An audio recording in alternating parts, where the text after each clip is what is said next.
Welcome to our channel. అందరూ ఎలా ఉన్నారు? నేనైతే చాలా బాగున్నాను. చాలా రోజుల తర్వాత మీ ముందుకు వచ్చేసాను అనమాట. ఈరోజు నేను చేయబోతుంది నా స్టైల్లో చేపల కూర వండుతున్నాను అనమాట. ఈ చీమ ఎట్టొచ్చిందో వచ్చింది.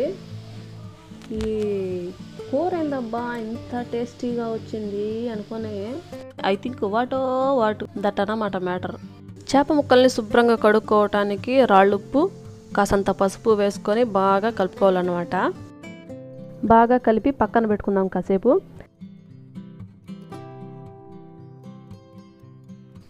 ముందుగా అల్లం వెల్లుల్లి తీసుకొని రోట్లో వేసుకొని నున్నగా పేస్ట్ లాగా తయారు చేసుకుందాం.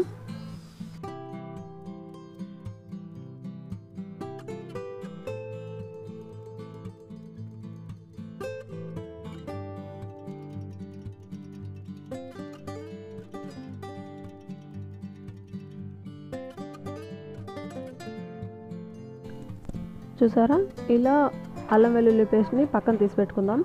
అలాగే చేపల కూరకి ముఖ్యంగా వేయాల్సింది మెంతి పొడి. మెంతి పొడితో పాటు అలాగే ధనియాలు, వెల్లుల్లిపాయలు, మిరపకాయలు, కాసన్ని మెంతులు తీసుకొని కొంచెం దోరగా వేయించుకొని దాన్ని పౌడర్ చేసి పక్కన పెట్టుకోవాలన్నమాట.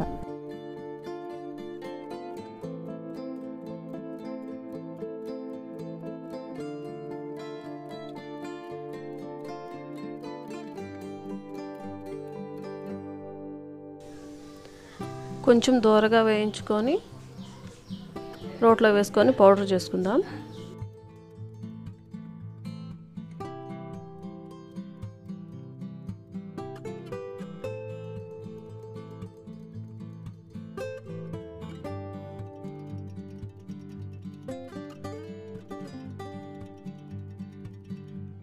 ఇలా అన్నీ వేసుకొని ఒక చిన్న ముద్దలాగా తయారు చేసుకున్నాము కదా. ఇప్పుడు దీన్ని తీసి పక్కన పెట్టేసుకుందాం. చూడండి, చిన్న ముద్దలాగా వచ్చింది కదా. దీన్ని చేపల కూర లాస్ట్లో చల్లాలన్నమాట. టేస్ట్ అయితే అదిరిపోతుందన్నమాట. చూసారా, ఇది అల్లం వెల్లుల్లి ముద్ద, ఇది వచ్చి ధనియాలు, మిరపకాయలు, వెల్లుల్లి, మెంతులు కలిపి చేసుకున్న ముద్ద అనమాట. చింతపండు నానబెట్టి పక్కన పెట్టేసుకుందాం. ఇప్పుడు కడిగిన చేప ముక్కల్ని తీసుకొని చూసారా ఎంత క్లీన్ అయిపోయిందో. మళ్ళీ ఇంకో చీమ వస్తుంది. ఎక్కడికే, ఇది చీమల కూర కాదు, చేపల కూర. అలాగే ఉల్లిపాయలు కట్ చేసుకుందాం. ఎర్రగడ్డలు సన్నసన్నగా కట్ చేసుకొని టమాటాలు కూడా కట్ చేసుకుందాం.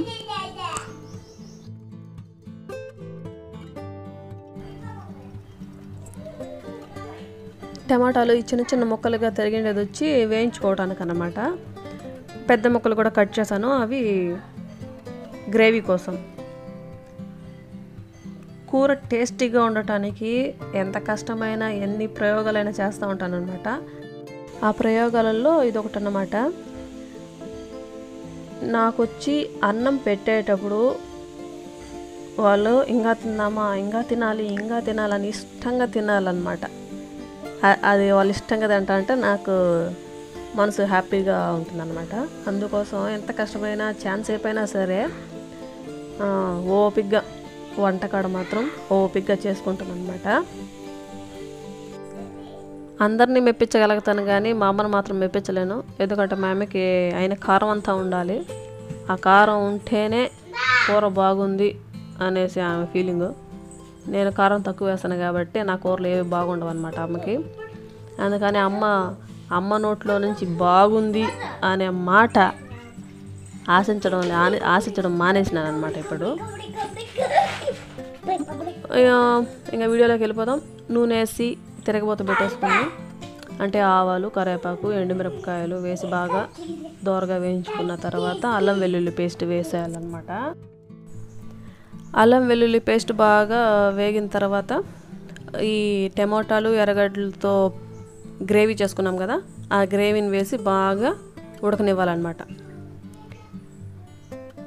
నేను ఇలా మామూలుగా ఒక్కసారి వేస్తారు టమాటాలు, ఎర్రగడ్డలు. నేనైతే 2 సార్లు వేస్తాను. ఎందుకంటే వేయించితే వచ్చే టేస్ట్ వేరు, ఇలా గ్రేవీతో వచ్చే టేస్ట్ వేరు. కాబట్టి 2 కంబైన్డ్గా కలిపి వేస్తాను అన్నమాట.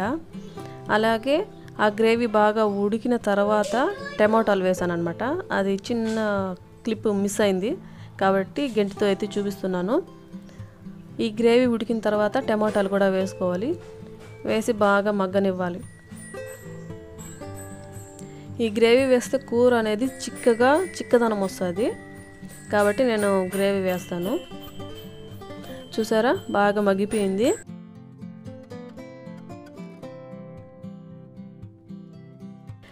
ఇలా బాగా మగ్గిన తర్వాత కాస్తంత కారం, ధనియాల పొడి, కాస్తంత పసుపు పొడి వేసుకొని బాగా కలబెట్టుకోవాలన్నమాట.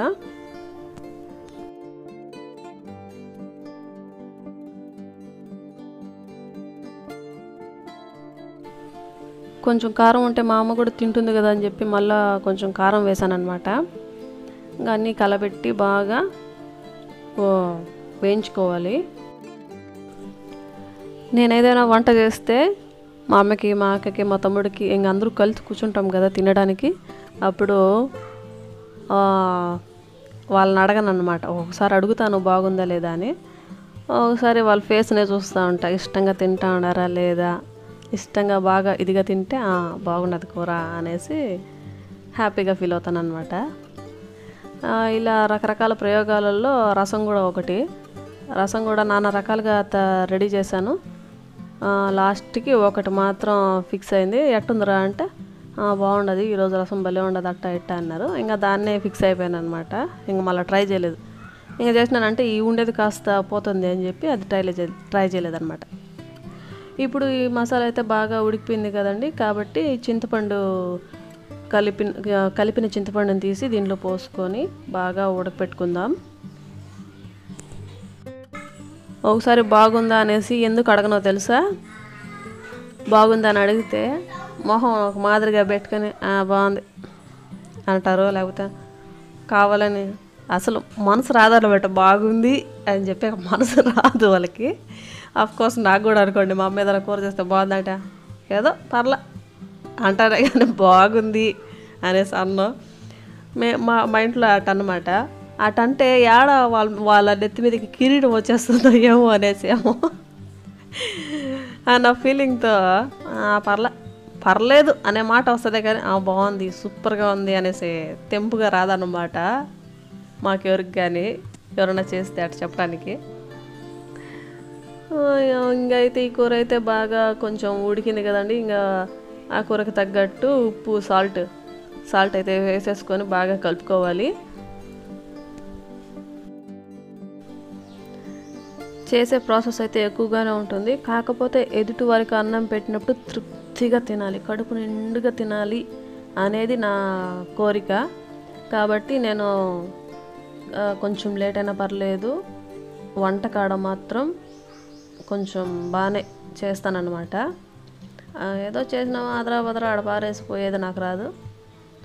కాబట్టి కొంచెం ప్రాసెస్ అనేది ఎక్కువగానే ఉంటుంది.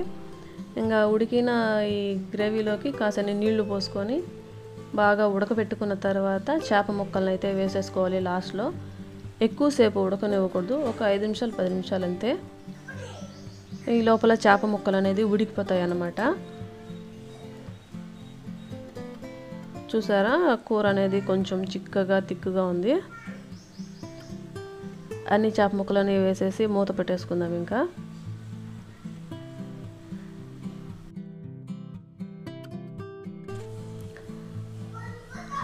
చేప ముక్కలు అయితే బాగా ఉడికిపోయాయి. ఇంకా దీన్ని మూత వేసుకొని పక్కన పెట్టేసుకుందాం. మీరు కూడా ఇంట్లో ఒకసారి ఈ విధంగా ట్రై చేయండి. నచ్చితే లైక్ చేయండి, షేర్ చేయండి, కామెంట్ చేయండి. అలాగే నా ఛానల్లో అంటే మీకు యూస్ఫుల్ అయ్యే వీడియోస్ అయితే ఉన్నాయి, ఒకసారి చెక్ చేయండి. మరొక వీడియోతో మళ్ళీ కలుద్దాం. అంతవరకు బాయ్, టేక్ కేర్. ఈ చేపల కూర అయితే కంపల్సరీ ఇంట్లో ట్రై చేసి బాగుందో లేదో కామెంట్ చేయండి. ఓకే అండి, బాయ్, టేక్ కేర్.